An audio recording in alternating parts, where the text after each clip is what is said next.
Amigas y amigos, les saluda Francisco Narvendray. Muchas gracias, como siempre, por seguir las cápsulas que estoy efectuando en este canal de YouTube. Y el contexto que nos depara es el que estamos siguiendo ya hace varias sesiones, que es el conflicto que se está efectuando entre la Federación Rusa y Ucrania, cuyas repercusiones traspasan a ambos países, ¿verdad? Ya es a nivel internacional y el futuro es incierto. No sabemos qué va a suceder. Ustedes saben que una guerra se sabe solo cuando comienza y no cuando termina. Y también, por cierto, implicancias para nuestro país. Muchos dirán, claro, estamos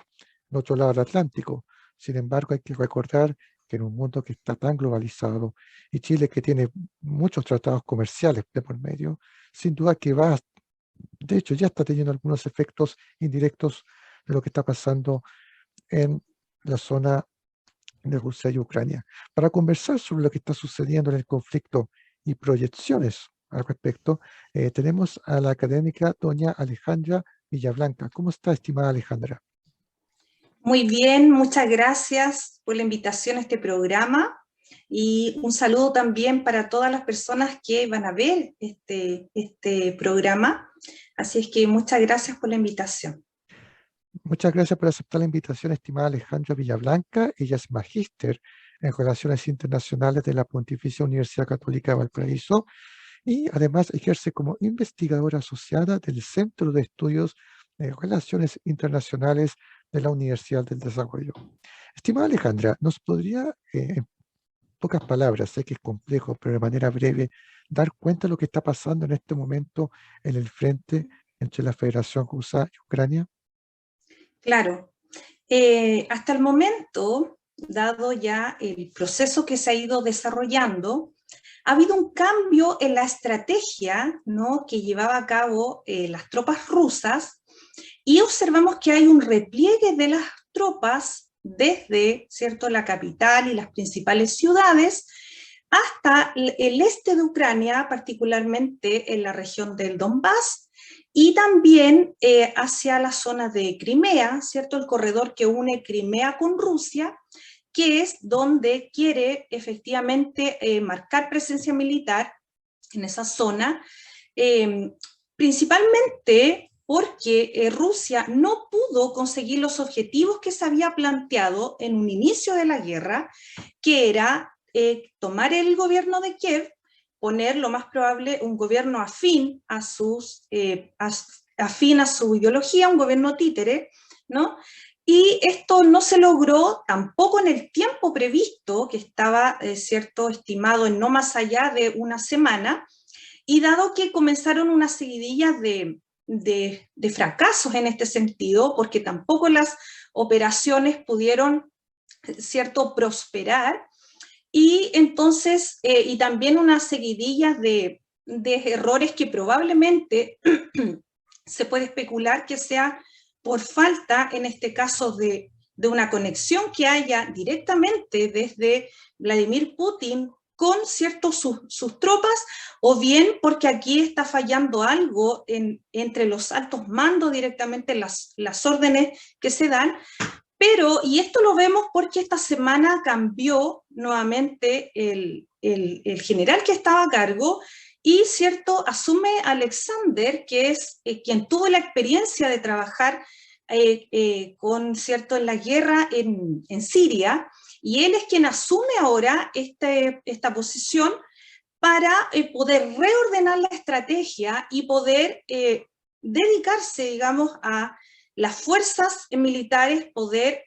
donde ya había marcado previamente desde el 2014 la presencia militar rusa en estas zonas que son Donetsk y Lugansk, en la región del Donbass, y digamos en Crimea propiamente tal, que es donde ya se había anexado en 2014. Así es que acá vemos que hay todavía mucha incertidumbre, es una guerra que todavía no podemos ver que vaya a tener prontamente un término, no se ve en el corto plazo un término. Las negociaciones, digamos, están muertas, todos los intentos que hubieron de negociaciones tampoco han prosperado, están en un punto muerto, y al contrario, se ve que todavía hay mucha incertidumbre, inestabilidad, y también hay amenazas, ¿cierto?, a la seguridad de los países fronterizos, que comparten frontera con Ucrania, y la amenaza también ha ido escalando porque ya hay declaraciones directamente de que si Finlandia y Suecia tratan de ingresar a la OTAN,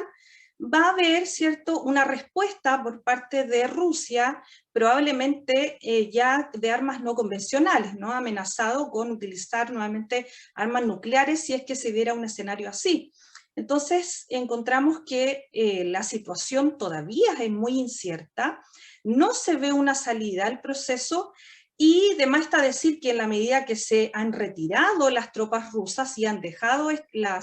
las principales ciudades, como pasó en Bucha, también hemos visto que se han denunciado crímenes, ¿cierto?, contra civiles, que son en el fondo violaciones del derecho internacional humanitario, y son crímenes de guerra directamente, y eso también nos permite un poco ver lo que yo mencionaba adelante, qué está pasando ahí entre las tropas rusas, si es que ha habido una desconexión directamente con el gobierno, o si es que es a nivel interno de las tropas propiamente tal ahí que estaban Sí. desplegadas en esos lugares. Noticias que lamentablemente nos horrorizan, causan indignación internacional, pero ahí nos damos cuenta que hay una falla, porque va más allá de los objetivos propiamente tal de la guerra, ¿no? Es una guerra, pero los efectos que estamos viendo van más allá de los objetivos que se plantearon para esta guerra. Sí, lo último que acaba de abordar justamente es lo que está provocando polémica a nivel mundial. Bueno, lamentablemente sabemos que toda guerra hay atrocidades, o sea, ningún conflicto está ajeno a que uno de los bandos o ambos bandos cometan justamente crímenes de guerra. Lamentablemente siempre ha existido, y si bien eh, existen organizaciones que denuncian esto, muchas veces queda la impunidad o simplemente queda nada. Bueno, ahora con como las personas tienen tecnología para poder capturar, registrar, ¿no es cierto?, con sus móviles, con otros aparatos en tiempo real, incluso lo que está pasando, podemos tener acceso justamente a esta información, lo que está pasando ahora en Ucrania con estas denuncias de crímenes de guerra que estaría cometiendo el ejército ruso. No sé si nos puede dar más detalles sobre este tema. Bueno, todo esto se ha facilitado por el rol que han jugado ahora los medios de comunicación masivos, digamos. Tenemos acceso ahora a información que en otro momento, en otra situación, no hubiera sido posible, porque naturalmente que cuando las tropas estaban desplegadas y tenían el control de estos lugares, estas ciudades, no se conocía esto, pero en la medida que han ido abandonando las ciudades, ha quedado en evidencia, ¿cierto?, a través de los medios de comunicación que están desplegados en la zona, ¿no?, personas también particulares que trabajan en el área informativa, pero de manera personal, con videos, con fotografías, imágenes satelitales, la tecnología que está a disposición ahora, la tecnología de las comunicaciones de masa, han hecho posible de que vayan saliendo a la luz todos estos crímenes, digamos, que se han estado denunciando contra ciertos civiles. Ya más o menos teníamos nociones de que se estaban vulnerando las leyes de la guerra cuando se habían provocado ataques directamente a infraestructura como un hospital, en Mariupol también hubieron en un teatro. Todo esto nos daba indicio de que ya naturalmente se estaban quebrantando las leyes de guerra. No obstante, no se dimensionaba al punto el impacto, ¿cierto?, de estos ataques, que solamente han sido posible verlos ahora. Se habla de que hay fosas con miles de personas, otras fosas con cientos de personas, lo cual naturalmente es bastante impactante, y también de otros crímenes, de violaciones, ¿verdad? Y que es bastante, digamos, fuerte, ¿no?, poder denunciarlo, pero que con la ayuda de las tecnologías, imágenes satelitales, se ha podido ir confirmando, porque había una versión de parte del presidente Putin, ¿no?, de que esto era un montaje, de que estaba creado, de que habían actores, y de que no era culpa, ¿cierto?, del ejército ruso. No obstante, la tecnología y las imágenes han permitido ir confirmando, descartando, ¿cierto?, la versión de Moscú, y poder ir confirmando que aquí naturalmente hay crímenes de guerra. Sí, justamente eso es lo que es importante destacar, que gracias a la tecnología ahora se puede ya tener de manera más fehaciente esta información. Justamente, muchas personas se preguntan a propósito de los crímenes de guerra, que esto seguramente, lamentablemente, va a seguir. Estamos en un conflicto y no hay ley acá, o sea, prácticamente pasan atrocidades. ¿Qué les puede esperar a la Federación Rusa de sanciones internacionales? Bueno, ya hay algunas que quizás me pueda detallar que se han dado, pero ¿qué esperan en el futuro, por ejemplo? ¿Qué podría pasarle al gobierno del presidente Vladimir Putin? ¿Qué castigo, qué sanciones podrían suceder si es que se siguen cometiendo estas Claro. atrocidades? Bueno, lo primero es que es un proceso bastante largo, porque acá primero tendría que finalizar el conflicto, tendría que finalizar la guerra, lo cual en primer lugar no sabemos, hay una incertidumbre porque no se ve una salida pronta. En segundo lugar, tampoco sabemos los términos en los que va a terminar la guerra, ni tampoco la posición del presidente Putin respecto de las condiciones de término de esta guerra. Eso ya es todo un proceso largo que nos espera, y luego de eso recién podría, ¿cierto?, aplicar los organismos internacionales van a tener que aplicar naturalmente, de acuerdo al derecho internacional, las sanciones que corresponde, ver los crímenes, ¿no?, todas estas evidencias que hay, y si hay de tipo como se Occidente quiere culpar al presidente Putin, no solamente como crímenes de guerra, sino que como un genocidio en Ucrania. Cuando hablamos ya de genocidio, de atentar, de este tipo, digamos, de vulneraciones, que es algo terrible, naturalmente que puede haber también alguna acusación que le pudiera llevar a él ocasionalmente el ser juzgado por los tribunales internacionales, ¿no? Estamos proyectando este escenario de que si es que fuera el caso, ¿no?, de que tras un término de la guerra hubieran, ¿cierto?, se siguiera todo este proceso y él pudiera ser encontrado culpable de delitos, ¿cierto?, como por ejemplo un genocidio. El presidente Biden así lo han estado ahora denunciando, están llevándolo en estos términos, pudiera él sí ser procesado, aunque yo ahora lo veo complicado esto, pero y que él pudiera responder y también tener penas respecto de esto, pero de todo un proceso largo, y si es que se pudiera llevar a término y ser así, ¿no? Eso es lo que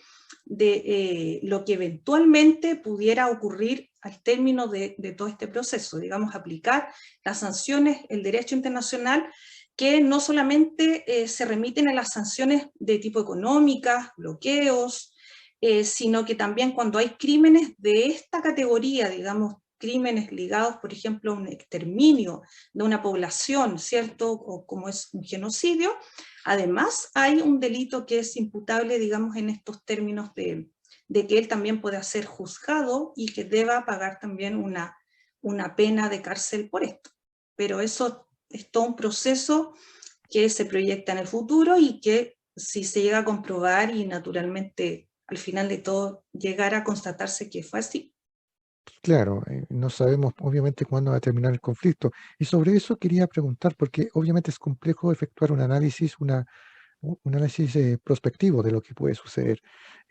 Está todo tan incierto, no está claro tampoco las implicancias reales que pueden suceder. Eh, pero ¿qué podría pasar, por ejemplo, en Ucrania? En Ucrania, ¿cómo ve la situación en Ucrania en este momento, del lado ucraniano? Bueno, en Ucrania es quien ha tocado la peor parte de esto. Primero porque Ucrania está, digamos, su economía destrozada. No solo hay pérdidas civiles, una gran cantidad de desplazados que ya suman más de 4 millones de personas que se han desplazado, se han refugiado en países europeos, también principalmente en Polonia, con una cantidad de víctimas, ¿no? Y a propósito que recién hablábamos de la cantidad de civiles que han muerto en manos de las tropas rusas, que no se veía desde un conflicto, desde la Segunda Guerra Mundial, que no se veían estos antecedentes. Entonces, aparte de la pérdida de la infraestructura, ¿no?, y de una economía prácticamente destrozada. Entonces, Ucrania naturalmente ha tocado la peor parte parte de este conflicto, no así Rusia, porque aún con su economía en declive, digamos, en una recesión, con fuertes sanciones económicas, ¿no? Pero el régimen está tan articulado, tan bien articulado, consolidado, que lo único que pudiera perder Putin es que si pierde la guerra, puede verse afectada su carrera política, digamos. Pero algunas encuestas hablan de que como ha ido evolucionando la guerra, también ha ido subiendo su popularidad al interior del país. Recordemos que es un sistema que es mucho más que una autocracia, es un sistema muy, muy, muy controlado bajo la figura de Vladimir Putin. Absolutamente todas las instituciones, el sistema de seguridad, los medios de comunicación, de manera tal que, cierto, también toda la información que se transmite de la guerra y todo, naturalmente que va con una sola versión oficial, que es aquella que quiere transmitir este líder. Entonces, digamos, más allá de eso, vemos aún Rusia ahí que se mantiene, pero la diferencia con Ucrania naturalmente es que Ucrania, solo con el apoyo de Occidente, del bloque, ¿cierto?, europeo, de Estados Unidos, de todos los aliados occidentales, es que se ha mantenido a través de las ayudas que han dado, ayudas económicas, ayudas en armas, en armamento, y también la ayuda de recibir a todos los refugiados de la guerra, y con esto se ha tratado de mantener, pero vemos un país que naturalmente está en el suelo, ¿no? Sobre todo su economía, y con eso también pone en incertidumbre y en inseguridad también al resto del mundo. Eso. Estimada Alejandra, cuéntenos cuáles las implicancias que tiene la guerra que se está dando entre la Federación Rusa y Ucrania, específicamente en nuestro país, para que nuestras amigas y amigos puedan entender de manera más didáctica lo que está pasando. Así es. Los efectos son principalmente de tipo económicos. Tenemos una inflación a nivel mundial que aumentó a un 2,5 por sobre la estimación que ya se había hecho en un escenario sin guerra, ¿no? Por lo tanto, bordea alrededor del 6,5% la inflación mundial, y esto naturalmente que repercute en los precios de los alimentos, pero también de otras materias primas, como el petróleo, el gas, y que se han visto, ¿cierto?, las bencinas, todo con unos precios disparados, porque además hay que agregar que Chile teníamos ya problemas económicos, pero por variables internas que además nos estaban afectando desde antes de la guerra, y la guerra ha agudizado un poco este escenario económico con el alza de precios, y naturalmente que los efectos también los vamos a sentir directamente en la lógica económica, que si hay una inflación muy alta, ¿no?, ¿qué hace esto? Que disminuye la productividad, y esto naturalmente que se va a traducir también en menores ingresos y o falta también de empleo. Además que nuestro país tenía una proyección de crecimiento de 0%, es decir, antes de la guerra ya estaba estimado que íbamos a crecer por lo menos en los 3 años siguientes, cero crecimiento. Este panorama no es muy bueno, naturalmente, porque con una inflación que sube, cada vez es mayor, si la guerra continúa, va a continuar la incertidumbre, y naturalmente que este escenario se puede prolongar en el tiempo, lo cual no es saludable naturalmente para nuestra economía, de manera, ¿cierto?, que puedes continuar afectando en la productividad, porque la guerra en general va a disminuir la producción también a nivel mundial, y esta disminución de la producción también va a hacer caer el precio de las materias primas. Nosotros somos un país exportador de cobre, que si bien hubo un alza en el cobre, porque efectivamente, ¿cierto?, la guerra provocó también que subiera de valor el cobre, nosotros somos exportador, en general todos los metales subieron, pero esto es solamente provisorio, no se va a prolongar en el tiempo, de manera que a la medida que la guerra se alargue, también va a disminuir la producción a nivel mundial,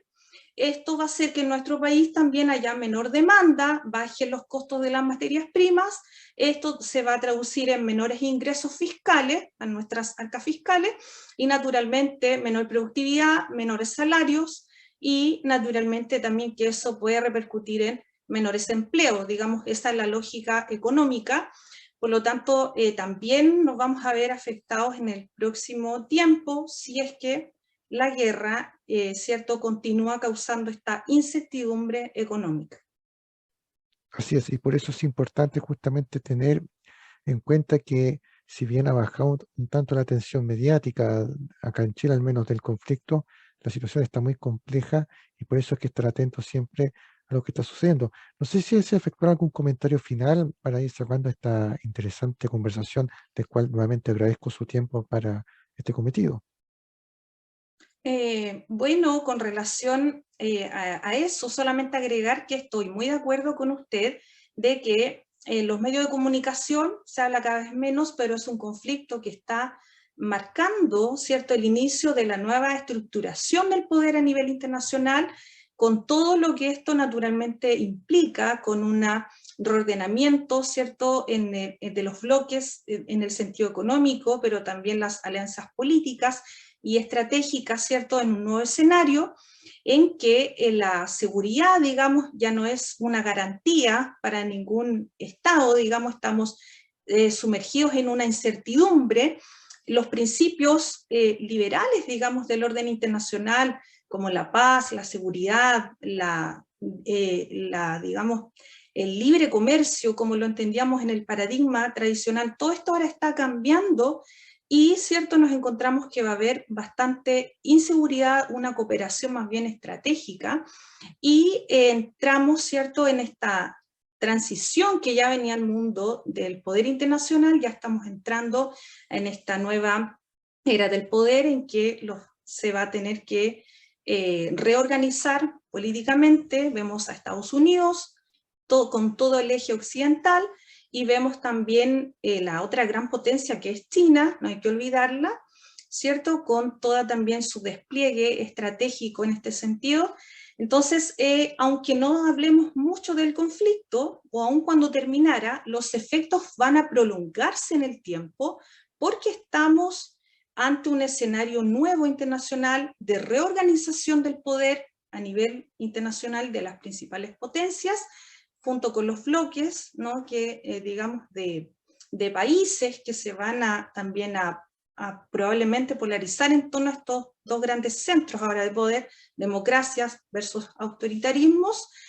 y así es que la guerra va a continuar sus efectos, digamos, ¿no? Aun cuando terminara ahora, los efectos se van a continuar sintiendo en el largo plazo, porque estamos frente a un cambio del orden internacional.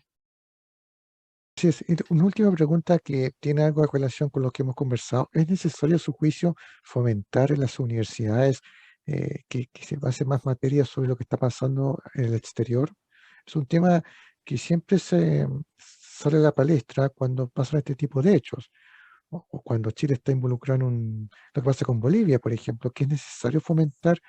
en la ciudadanía este tema de las relaciones exteriores, tomando en cuenta además que Chile, por la posición estratégica que tiene, por la posición geopolítica que se encuentra, debería quizás fomentarse más este tema, ¿verdad? Claro, en general hay una falencia en el sistema educativo que tiene que ver en general con la educación cívica, que acá hay una falencia de muchos años ya perdidos, ¿no? Hay muy poco conocimiento de la política a nivel nacional, entonces imaginémonos que la política internacional es mucho más probablemente, ¿no? Así es que claro que debería incluirse dentro de todo lo que es un programa de educación cívica, aspectos, pero yo creo que principalmente, además, la responsabilidad está de los profesionales y las personas que son de carrera, y ahí la importancia de que más que el interés político, prime la profesión y pueda primar los especialistas, digamos, los diplomáticos de carrera, que son los que representan al país en el exterior, y que esos puestos puedan, más que sean de puestos políticos, puedan ser con personas que estén preparadas y que sean idóneas para esos cargos, ¿no? Porque naturalmente que lo que allí se haga va a tener efectos, consecuencias para la imagen del país, para, ¿cierto?, poder llevar relaciones internacionales sanas, saber, y ahí yo creo que hay un desconocimiento efectivamente a nivel nacional,